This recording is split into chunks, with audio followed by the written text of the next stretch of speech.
ब्रह्मांड का नृत्य इतना आदर्श और संपूर्ण होता है कि हम नर्तक को ही भूल जाते हैं, मगर नर्तक के बिना कोई नृत्य नहीं हो सकता। हम नर्तक को इसलिए नहीं देख पाते क्योंकि हमारी दृष्टि और हमारा ध्यान बहुत सतही हो गया है। नृत्य में नर्तक को पहचानने के दो तरीके हैं।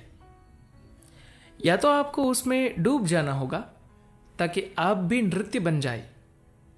आप सिर्फ दर्शक न रहकर खुद नृत्य बन जाए।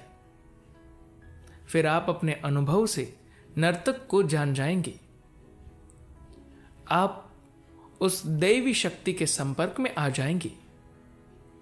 या अगर आप नर्तक को उसकी पूरी गहराई और आयाम में जानना चाहते हैं, अगर आप नृत्य के स्रोत को जानना चाहते हैं जो इस नाटक का आधार है, तब आपको पूरा ध्यान देना होगा।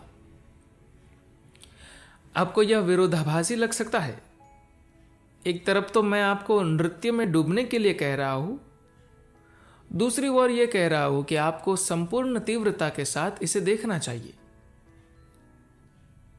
जब आप इसे खंडित रूप में कई टुकड़ों में काट कर देखते हैं, तभी हर चीज विरोधाभासी लगती है।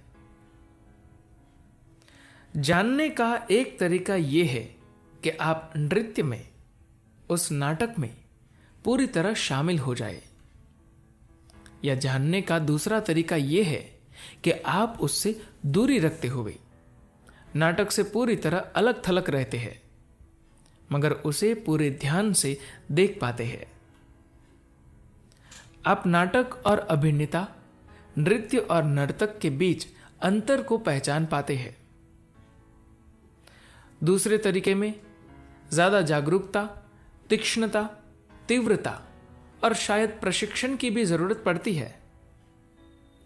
इसलिए नृत्य का हिस्सा बन जाना अधिक आसान है।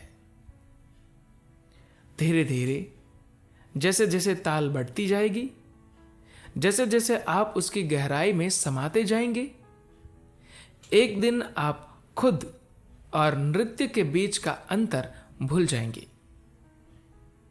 एक बार नृत्य का हिस्सा बन जाने पर आप नर्तक की मौजूदगी से चूक नहीं सकते।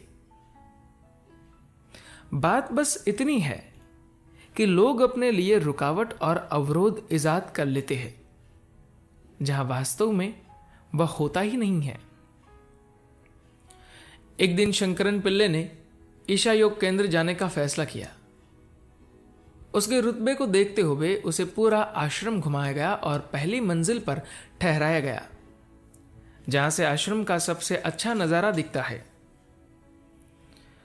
जो व्यक्ति उसे कमरे तक ले गया, उसने पहाड़ों की तरफ इशारा करते हुए कहा, हम आपको इस कमरे में इसलिए ठहरा रहे हैं क्योंकि यहां से सबसे अच्छा नजारा दिखता है। शंकरन पिल्ले ने पहाड़ की ओर देखा और कहा, हां जरूर, यहां से सबसे अच्छा नजारा दिखता अगर पहाड़ बीच में ना आता। लोग अपने साथ ठीक यही कर रहे हैं। आप समझ ही नहीं पाते कि पहाड़ ही नजारा है। जब आप इस मनोस्थिति में होते हैं तो आप किसी नाटक का हिस्सा नहीं बन सकते। आप न तो जागरूक होकर सिर्फ उसे देख सकते हैं, क्योंकि इसके लिए एक अलग तरह की तटस्थता की जरूरत होती है, नहीं आप उसमें कूदकर उसका हिस्सा बन सकते हैं। अगर आप लीन हो जाना चाहते हैं और तेजी से आगे बढ़ना चाहते हैं, तो आपको भक्त बन जाना चाहिए, वरना इसमें बहुत समय लगेगा, मगर कोई आपको भक्त बना नहीं सकता। एक अच्छा भक्त बनने की कोई शिक्षा या ट्रेनिंग नहीं होती। किसी खास तरह से खड़े होकर कुछ खास बातें बोलकर आप भक्त नहीं बन सकते।